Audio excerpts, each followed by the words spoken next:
Ya, bueno, lo primero, buenas tardes. Nos vimos durante el día lunes. Hoy me toca de alguna manera ver con ustedes el material del módulo 9 de la unidad que ustedes tienen en texto, ¿no es cierto?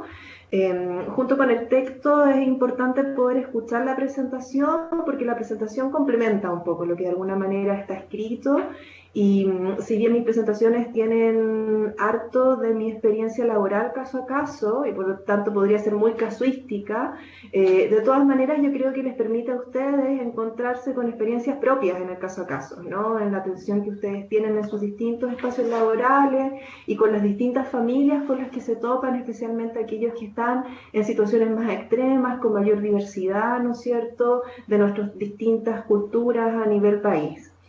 Lo que nos toca ver en el módulo 9 tiene que ver un poco con la institucionalización, que es la parte más extrema y subsidiaria de lo que son las medidas de protecciones que alcanzamos a ver algo la vez anterior.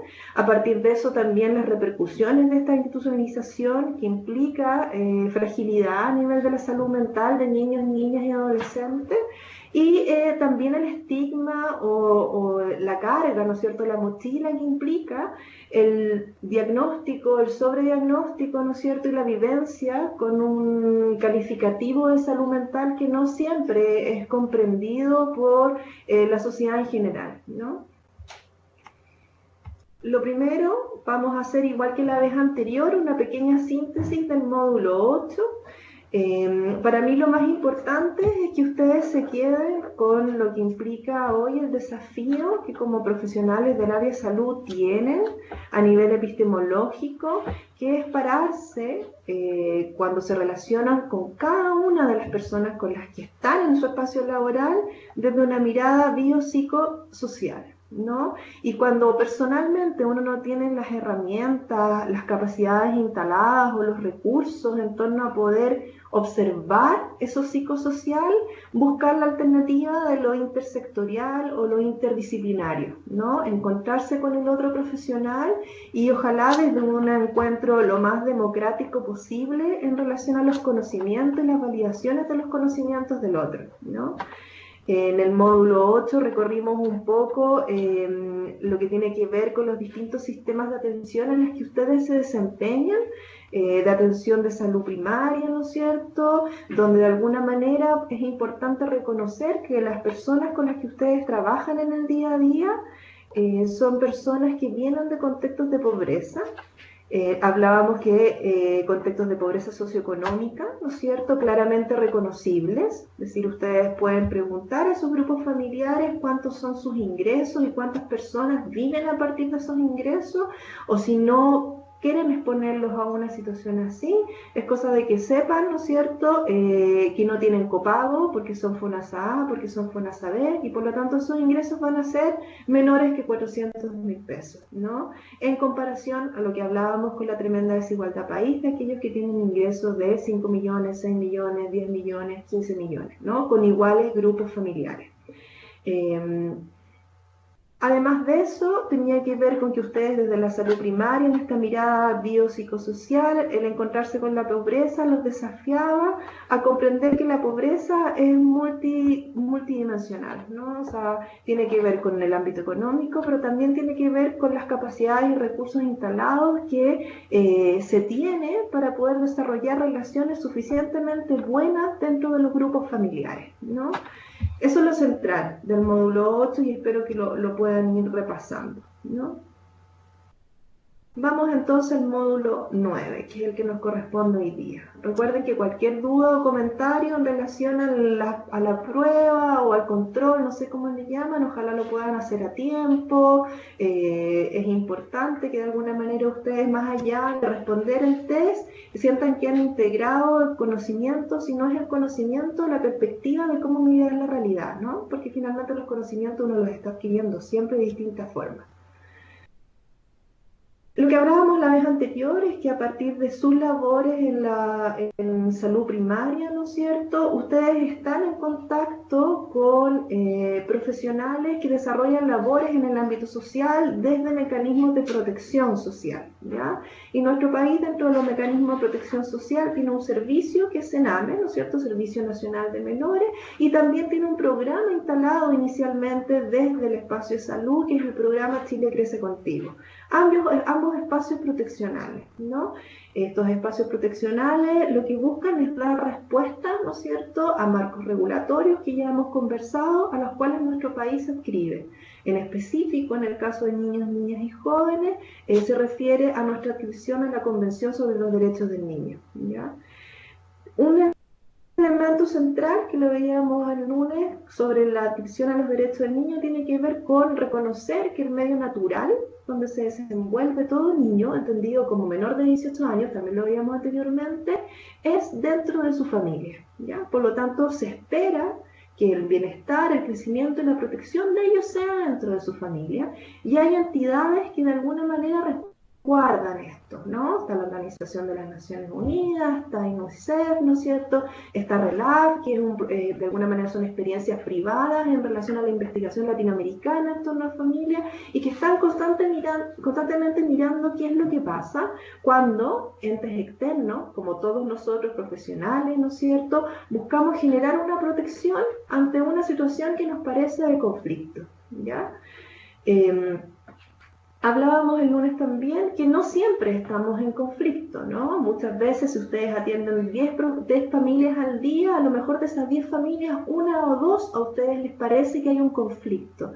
Hay algo que para ustedes es más difícil de comprender, hay algo que les genera confusión, ¿no?, que desorganiza aquello que ustedes tienen como aprendido de lo que debería ser, ¿no es cierto?, un buen cuidado, un buen trato, ¿no? Y eso los moviliza desde una perspectiva distinta y donde se les demanda aún más esta mirada biopsicosocial a saber qué hacer, ¿no? Es decir, qué hacemos como profesionales cuando nos encontramos con malos tratos, cuando nos encontramos con abuso, ¿no es cierto?, cuando nos encontramos con negligencias, cuando nos encontramos con abandono, ¿no?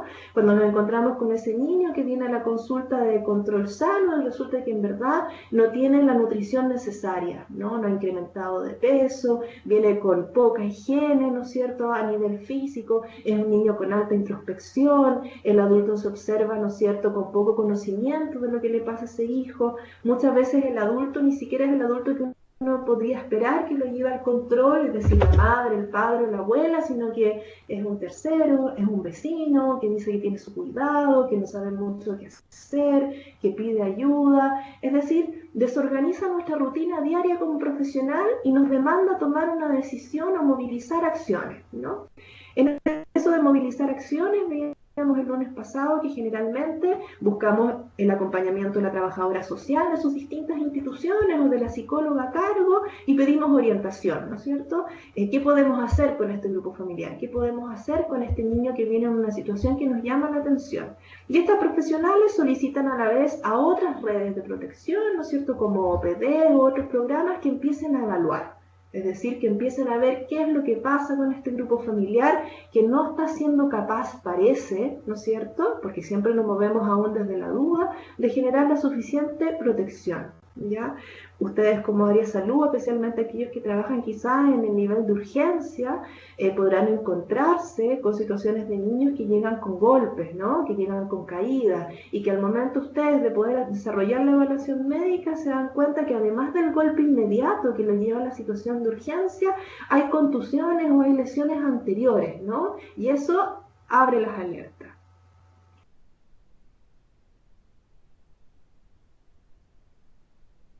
Cuando ustedes como profesionales se encuentran ante estas posibilidades de riesgo, ¿no es cierto?, lo que de alguna manera los moviliza es que ustedes saben que dentro de estar al servicio de la humanidad, ustedes tienen que resguardar el desarrollo evolutivo de esos niños, niñas, adolescentes con los que se encuentran, ¿no? Y cuando los observan, le hacen los exámenes médicos, les aplican los test de desarrollo, ¿no es cierto?, observan que vienen con marcas, con malos tratos, ¿no es cierto?, ustedes generan posibilidades de acción para poder protegerlo. Dentro de los riesgos que ustedes más visualizan seguramente tiene que ver a nivel de gestación y de lactantes, la prematurez, ¿no es cierto? La prematurez muchas veces da por situaciones de consumo de droga de la madre, consumo de alcohol de la madre, situaciones altamente estresantes durante el embarazo, como es la exposición a violencia dentro de la relación de pareja, ¿no es cierto?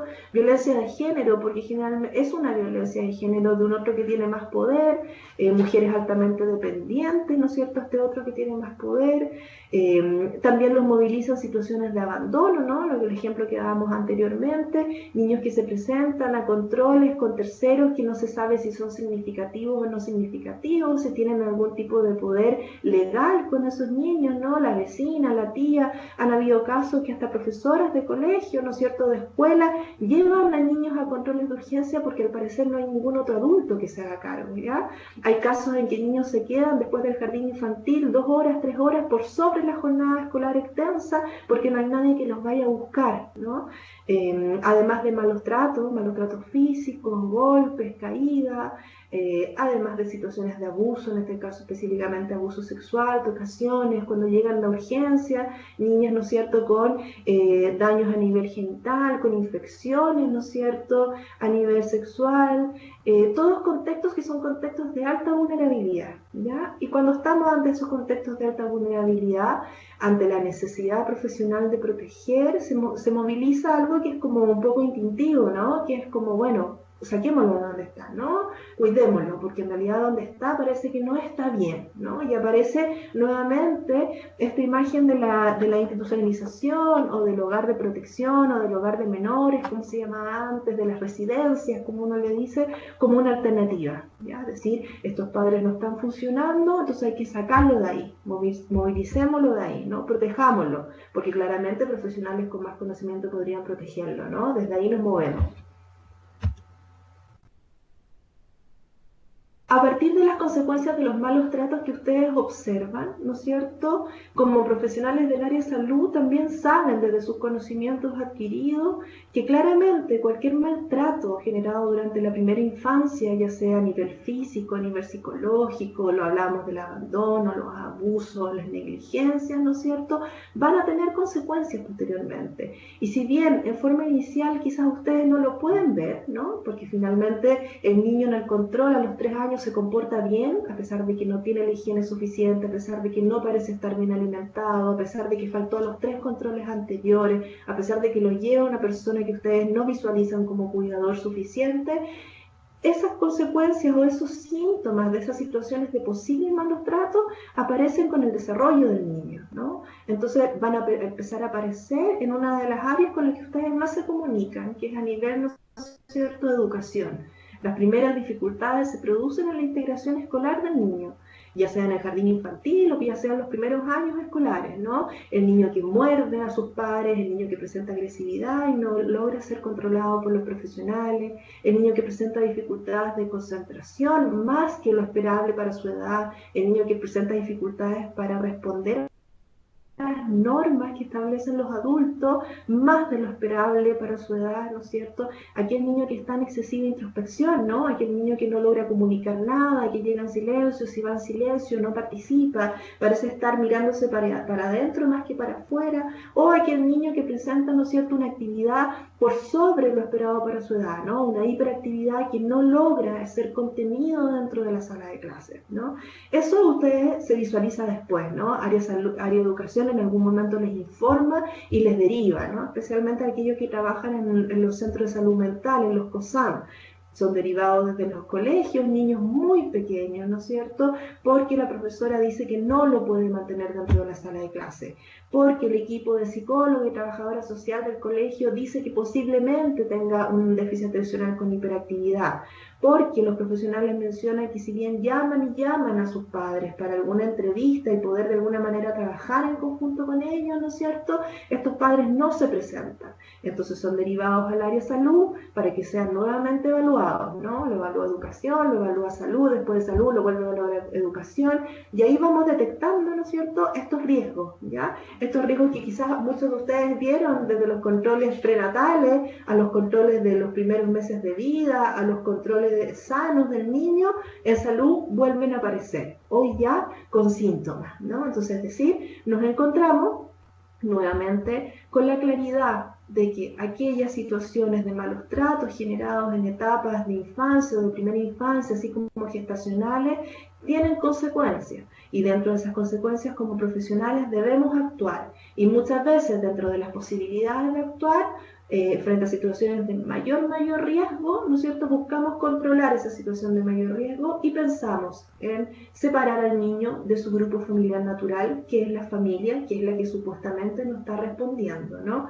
A pesar de que nuestro marco regulatorio nos dice que la familia es el espacio donde tienen que estar niños y niñas. ¿Cuáles son las modalidades de alternativa, no? Nos encontramos con estos riesgos en estos niños, nos encontramos que esos riesgos después en el transcurso de su desarrollo pasaron a consecuencias, pasaron a síntomas, ¿no? Distintos profesionales nos están informando de esos síntomas. Ustedes en el control sano pueden observar esos síntomas, ¿no? Si es que hacen alguna evaluación vincular, el niño no siente ningún tipo de compromiso afectivo con la figura con la que va, ¿no es cierto? Puede estar solo, completamente autónomo a los 2 años, ¿no? Completamente autónomo, sin tener un contacto visual con esa madre, con ese padre que lo lleva al control. O sea, ustedes también pueden ir detectando esos síntomas, ¿no? Dentro de las modalidades de alternativa de cuidado, cuando de alguna manera nos damos cuenta como profesionales que la familia no pareciera lograr responder, aparecen 4, ¿ya? La primera, que es la más importante, y por eso se requiere la mirada biopsicosocial, porque se espera, ¿no es cierto?, que frente a estas alarmas o estas alertas, tanto ustedes como desde el área de salud, cuando se comunican con los profesionales del área social, puedan complejizar esas alertas, ¿no? Porque también tengo muchas colegas que lo primero que se les viene a la cabeza es sacar al niño de su grupo familiar, ¿no? Y después vemos quién lo pasa. Pero la idea es que ustedes como médicos generen también esa comunicación y digan, para, espera, hay alternativas de cuidado, veamos qué podemos hacer, ¿no? La primera y la más importante, a mi parecer la central, tiene que ver con el despeje de redes familiares, ¿no? O sea, si nos encontramos con niños en situación de riesgo, si vemos que esos niños además ya tienen una fragilidad a nivel emocional y mental que la podemos estar observando, necesitamos hacer ese despeje de redes, ¿no? Y para eso necesitamos movilizar acciones, ¿no? Le pedimos a profesionales de la OPD, Oficina de Protección de Derechos, que todas las municipalidades tienen, o le pedimos a profesionales del misma área de salud donde yo me desempeño, que empiecen a identificar a otros grupos, a otros miembros del grupo familiar, ¿ya? Es decir, yo como médico veo que viene siempre con su madre al control sano. Veo que ha venido, ¿no es cierto?, durante varios meses con esta madre y la situación no cambia. No veo modificación, mantengo mi preocupación como profesional. Entonces comunico esta preocupación y empiezo también a demandar que quiero conocer a esa familia extensa, ¿no? Hoy en día, dentro de la formación médica de posgrado, está el médico familiar, ¿no? Que es una especialidad. Y ese médico familiar, dentro de sus conocimientos curriculares, tiene los elementos para poder dialogar con un trabajador social o con una psicóloga en torno a lo que implica una red familiar extensa, ¿no? Bueno, entonces para el otro control sano quiero que venga la mamá, y la mamá quiero que venga con la abuela. O voy y le digo a la mamá, ¿sabe que necesito que venga con quien la apoya a usted también? Quiero conversar con quien la apoya a usted para darle también indicaciones en relación a cómo cuidar al niño, ¿ya? Cuando esto no funciona, pero no funciona en la medida que realmente como profesionales nos tomamos el tiempo que funcione, ¿no es cierto? Un segundo ámbito posible para poder resguardar a nuestros niños de tener una salud mental frágil o deteriorada es el acogimiento familiar, ¿no? Es decir, bueno, la familiar extensa parece que no está funcionando, movilizo a la red social y yo me incluyo dentro de esa red social como un médico con perspectiva biopsicosocial y le presento o dialogo con los profesionales del área social, bueno, ¿qué posibilidades hay que este lactante, ¿no es cierto?, de 3 meses, que lleva hospitalizado sus 3 meses de vida, donde la madre no se presenta a visitarlo, donde la madre tenemos antecedentes de, ¿no es cierto?, un consumo problemático de drogas de larga data, que está en situación de calle, por lo tanto, parece que no tenemos más alternativa, pueda ser ingresado a una familia sustituta, ¿no? Hoy en día hay programas de este tipo familiar, ¿no? Familias que postulan, se evalúan, ¿no? Y en esas evaluaciones quedan disponibles para recibir especialmente en los casos de primera infancia a niños que no tengan dónde estar, pero que de alguna manera estos adultos puedan resguardar, ¿no es cierto?, un vínculo sano con ellos, ¿no? Es decir, cuando nosotros hablamos de resguardar un vínculo sano, lo que estamos pensando es resguardar su salud mental, ¿ya? No es más que eso, ¿no? El vínculo sano no es en sí mismo algo que sea relevante, sino que lo relevante es que esa relación sana va a permitir, ¿no es cierto?, que ese niño y después ese adolescente y después ese adulto sea un adulto a nivel emocional y mental sano, ¿ya? Las segundas dos alternativas, que son las dos alternativas ya más extremas, y la ley así lo plantea, ¿no? Si alguno de ustedes tiene intención de revisar la ley o tiene familiares o amigos que se manejan desde el ámbito legal, son decisiones subsidiarias, es decir, cuando de verdad ya nada más resulta, puedo llegar a tomar esa decisión, no antes, ¿ya? Y eso es la internación, ¿no?, que es que los niños ingresen a hogares, ¿no?, llamados hogares de protección o residencias de protección, ¿no es cierto? Hoy en día han estado muy en el tapete de los medios de comunicación, porque de alguna manera se plantean las condiciones en que están los niños, condiciones que no serían suficientes para poder resguardar su salud mental. Desde mi experiencia personal y profesional, que no es un conocimiento en sí mismo verdadero, me parece que siempre ha sido así, ¿no?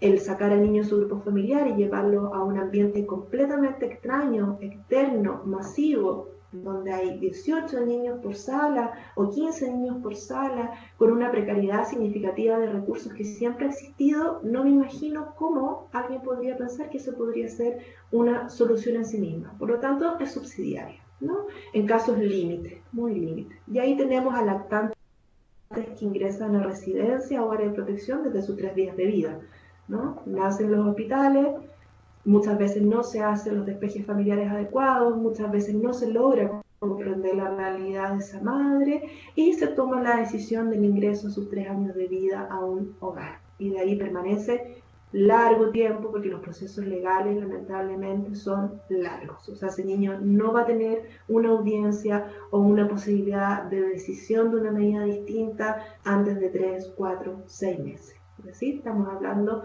de sus primeros 3 o 6 meses en un hogar con terceros no significativos, ¿ya?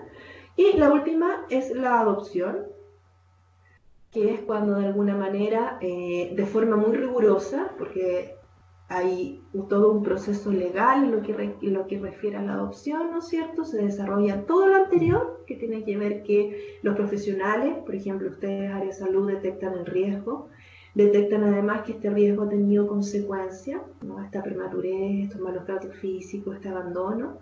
Además, movilizan acciones con la red de protección, OPD, CENAME, profesionales del mismo área de salud, y no hay red familiar extensa que desee hacerse cargo. Cuando me refiero a riguroso en el despeje de redes familiares extensas, es importante referir que se solicita al Tribunal de Familia que emita un registro civil de todos los familiares de ese niño. Y por lo tanto, todos los familiares, ¿no es cierto?, de origen de ese niño, hasta en tercera línea, es decir, abuelos, tíos, hermanos, sean evaluados, siendo todos mayores de edad, se puede pensar que la adopción podría ser una alternativa, ¿no? La adopción es una desvinculación absoluta con la familia de origen, absoluta. Es un cambio de identidad y desde ahí es un proceso muy complejo, ¿ya? Es importante, yo creo que lo mejor también, si ustedes googlean o buscan, tener claro que la mayoría de los niños que están hoy en hogares o residencias de protección de CENAME o de organismos colaboradores de CENAME cuentan con familia de origen, no son niños en estado de abandono. Otra cosa es que esa familia de origen presente situaciones de dificultad que para los profesionales, para la legalidad y para el cuidado directo del niño no hagan posible que estén con él, pero no son niños en estado de abandono. ¿ya? Por lo tanto, eso es más complejo lo que implica la desvinculación, ¿ya? Los buenos tratos, sobre todo antes de los 3 años de edad, ¿no es cierto? O hasta los 5 años de edad, que se podría decir que es la primera infancia, o hasta el primer septenio. Ah, pasó algo con el video. ¿Ahí sí?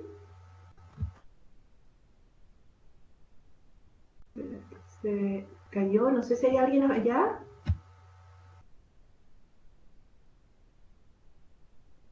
Vamos a retomar. Me pido un minuto porque algo pasó con el video. Ahí sí. Se cortó la... ¿Qué pasó? Ya.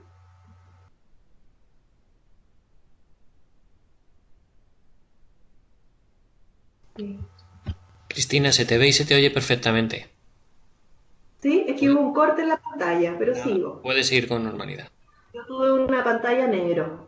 Bueno, me volví a negro por estar hablando de los hogares de protección, que en realidad oscurece la realidad. Si algunos de ustedes son del área de salud y tienen la posibilidad también desde su rol profesional con el grupo con el que trabaja, ya sea en el consultorio, en el hospital, conocer algún hogar de protección sería quizás importante que lo pudieran ver, pero verlo con la mirada biopsicosocial, ¿no? No hace mucho tuvimos un ministro de Justicia que fue a conocer muchos hogares de protección y en realidad puso mayor énfasis en la infraestructura y consideró que teniendo buena infraestructura eso era suficiente. Pero sin embargo ustedes, ya que están en este curso y han generado un aprendizaje y una postura ética en relación a nuestra infancia, lo van a mirar con otros ojos, ¿ya? Porque van a tener los recursos para mirarlo con otros ojos. Los buenos tratos son fundamentales para, de alguna manera, promover una infancia y adolescencia sana. ¿Ya?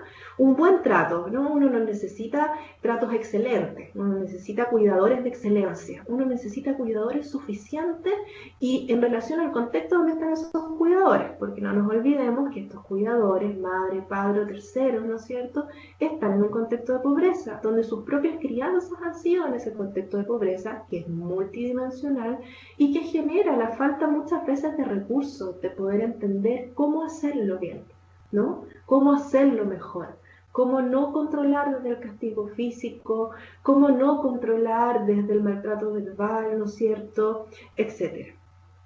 La responsabilidad de que nuestros niños, niñas y jóvenes tengan una salud mental sana, ¿no es cierto?, es responsabilidad de esas familias, pero también es responsabilidad de todos como sociedad, ¿ya? Porque en el fondo, si esas familias no están logrando desarrollar buenos tratos, como sociedad, como país que hemos adscrito a la convención y que reconocemos que el medio natural del niño es su familia, deberíamos entonces tener una diversidad enorme de programas para trabajar con la familia.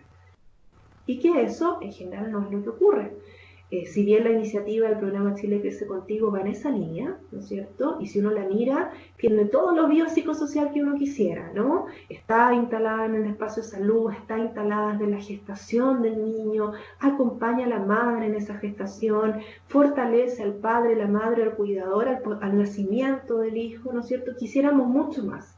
Porque el resto de los programas, especialmente los de Sename, ¿no es cierto?, son programas que ponen énfasis en el niño, como si fuera un ser individual, ¿no es cierto? Y la familia tiende a ser constantemente diagnosticada, sobrediagnosticada, diagnosticada, sobrediagnosticada, hasta el agotamiento absoluto, con escasa intervención de lo que realmente esa familia requiere, que es intervención en su comunidad, en su localidad, ¿ya? Es decir, espacios laborales justos, suficientes, situación habitacional justa, situación que le permita tener una alimentación sana, porque si gano 180, si gano 200 y le voy a pedir que dé una alimentación sana a 5 niños, estoy pidiendo algo que estructuralmente para nadie sería posible hacer, ¿ya? Por lo tanto, es responsabilidad de los padres, de los madres, del conjunto de la sociedad, ¿ya?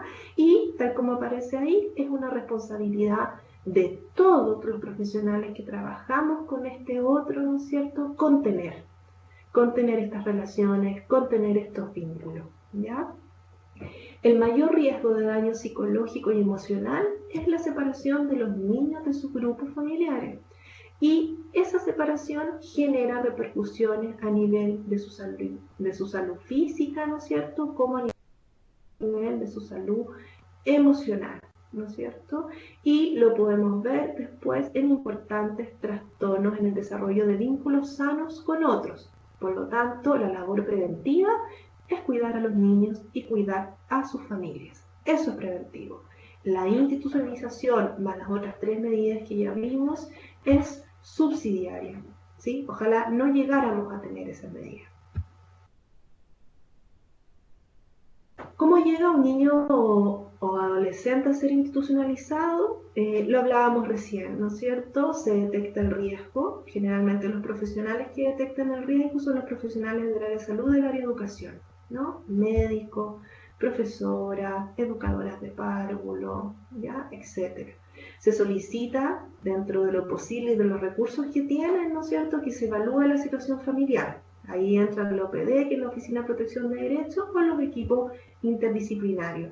Ellos tienden a hacer entrevistas, ¿no es cierto?, con la madre, el padre, pero ustedes ya saben, porque yo también se los he contado y porque yo lo sé, que la red familiar no es la madre y el padre. Es todos los posibles adultos que pueden o ayudar a esta madre o a este padre o asumir responsabilidades directas del cuidado con el niño.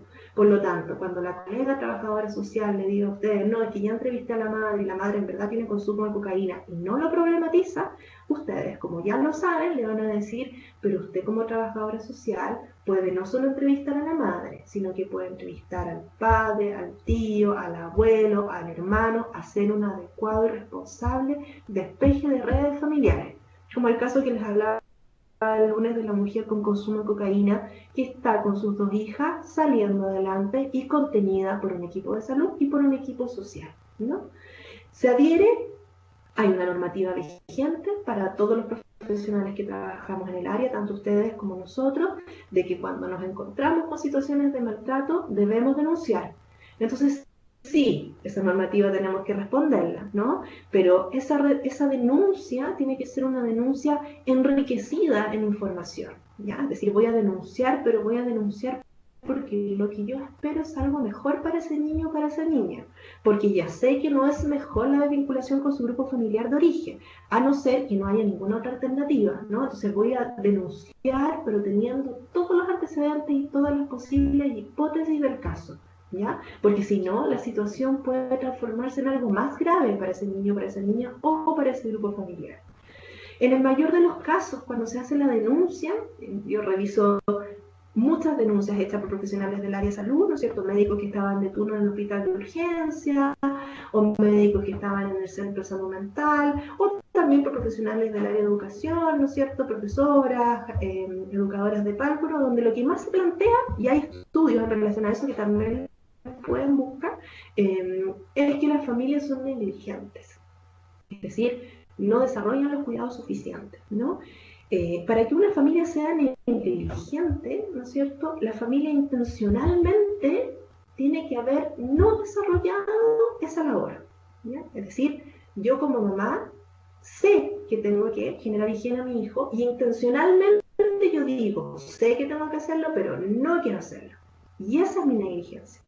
Distinto es cuando una familia no genera higiene a su hijo porque dentro de sus patrones culturales, porque dentro de sus condiciones económicas, como lo veíamos en el caso del primer módulo de Ana, ¿no es cierto?, que no tenían agua caliente después, no tenían dónde vivir, no puedo generar esas condiciones de higiene, ¿ya?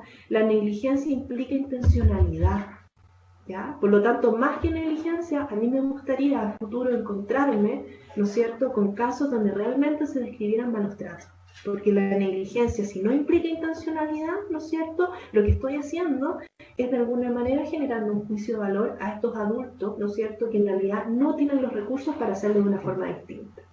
Posterior a eso, ¿no es cierto?, se informa al tribunal a partir de informes que ustedes podrán haber visto, muchos de ustedes han firmado, especialmente los que tienen cargos de dirección, ¿no es cierto?, entre los centros de salud, o se llama directamente al juez de turno, ¿no? El equipo de salud tiene el teléfono de un juez de turno y ese juez de turno puede tomar decisiones como la institucionalización. Es decir, apenas el niño se ha dado de alta, se lleva en forma inmediata al hogar, al CREA, a donde se encuentre.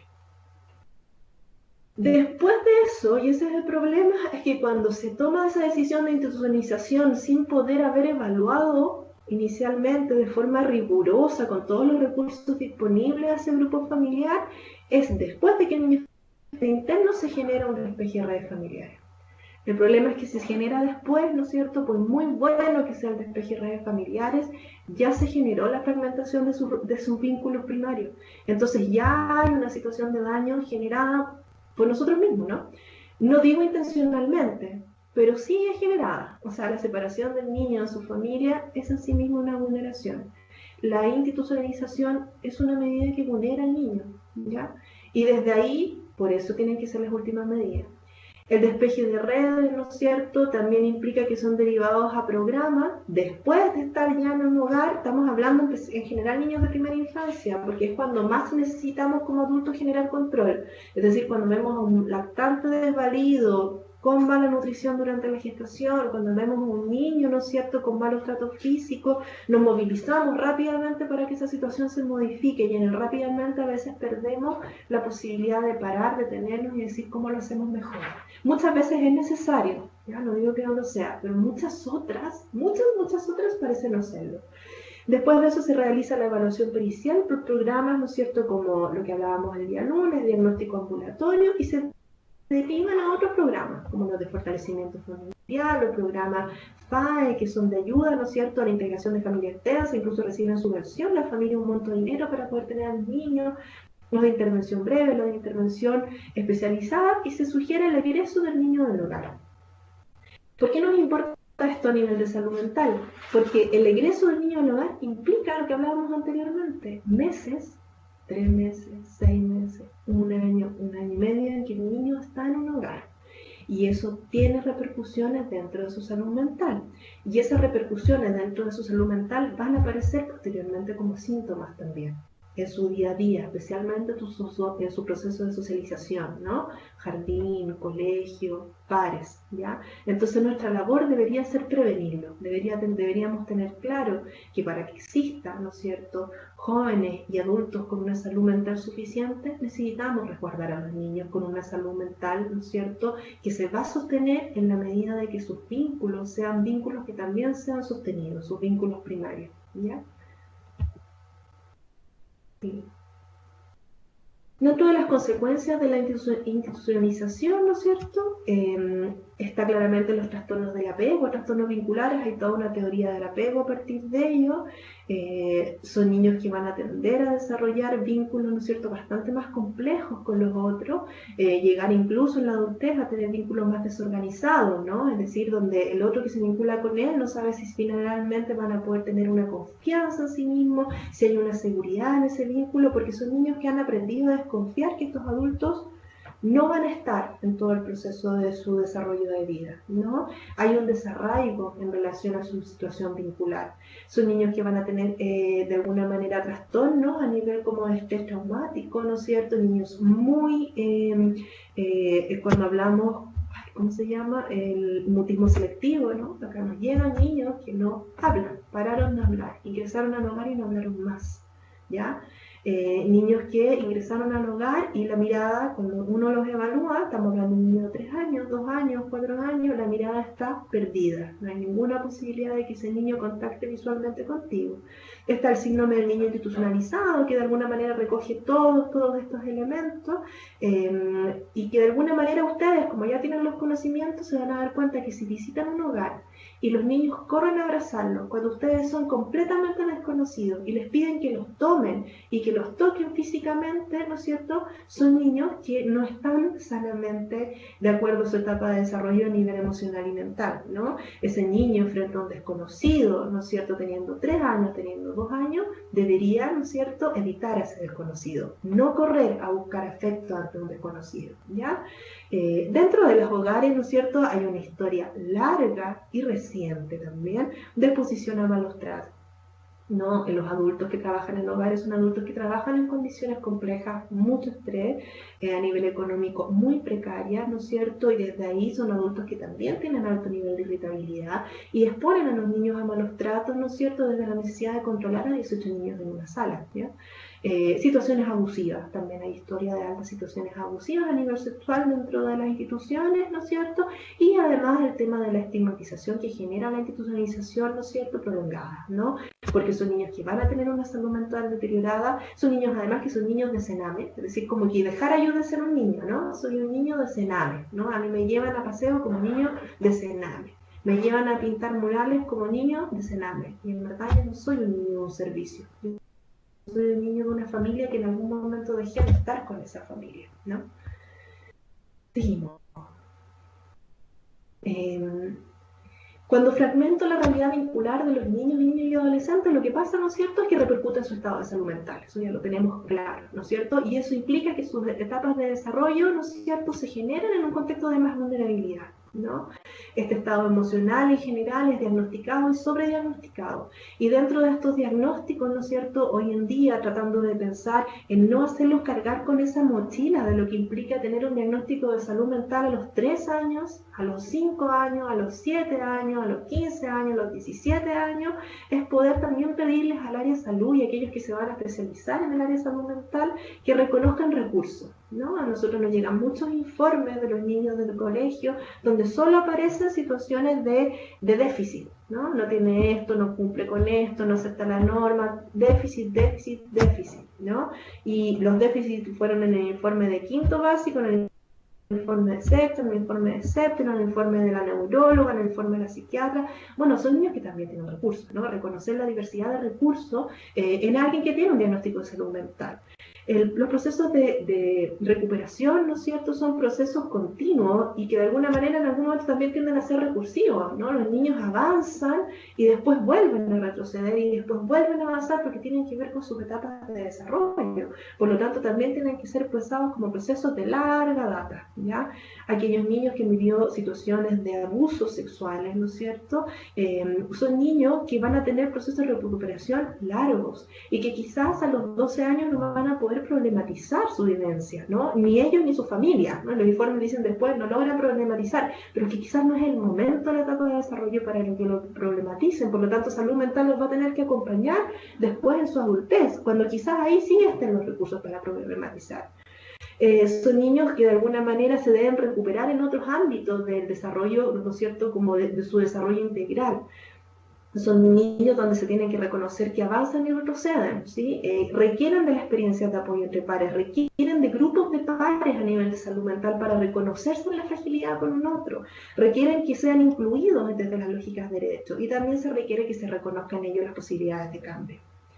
Entonces, desde ahí hay que derribar ciertos mitos, ¿no? O sea, los niños con problemas de salud mental aparecen en el documento que ustedes pueden leer.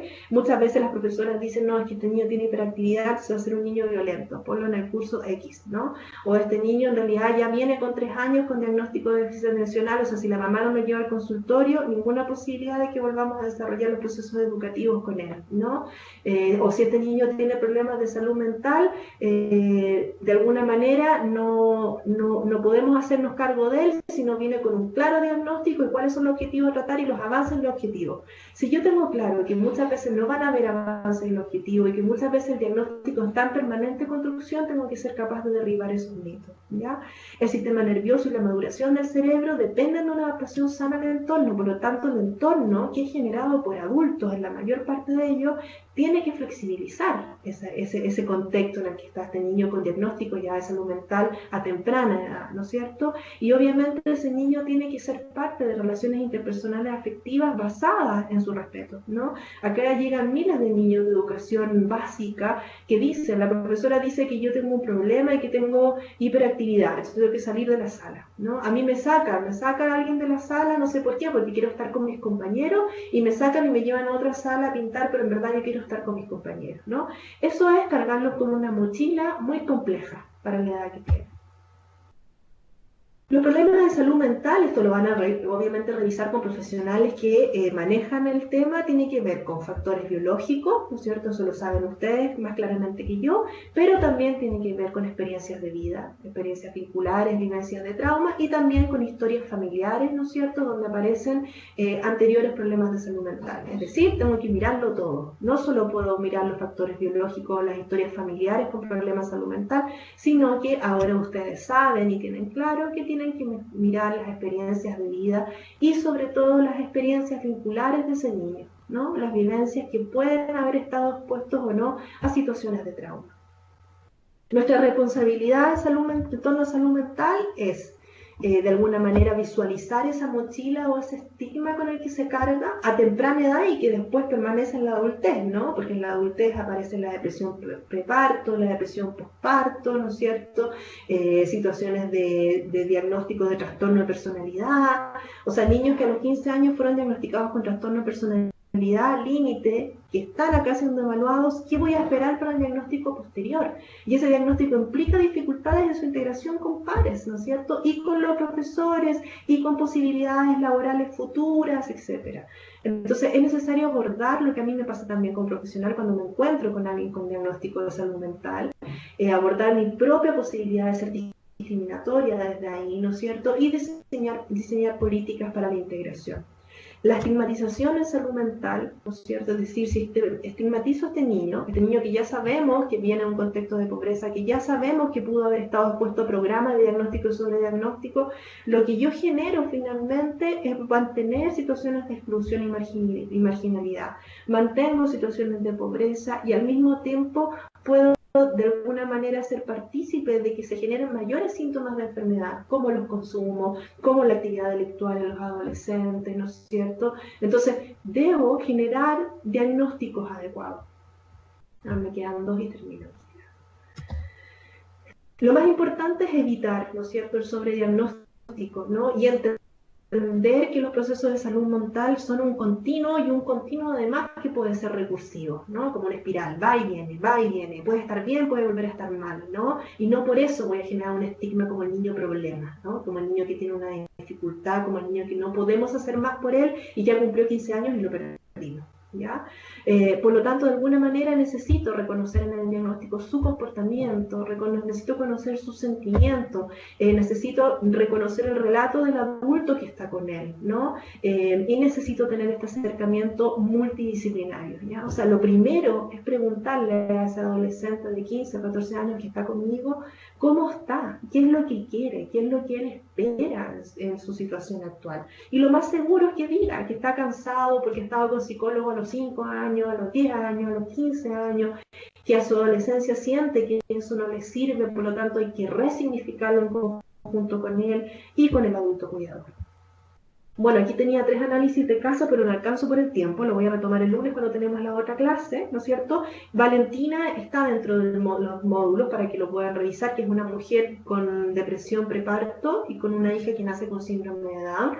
Félix es el video que también debería estar en los módulos, que es el niño diagnosticado con déficit atencional y hiperactividad, y tenía toda una situación familiar que también era importante conocerla para enriquecer ese diagnóstico. Y Fernando, que es un niño que les cuento el lunes, que el área de salud desde un hospital de urgencia genera en forma inmediata su institucionalización a partir de una caída en una escalera, un niño de 3 años.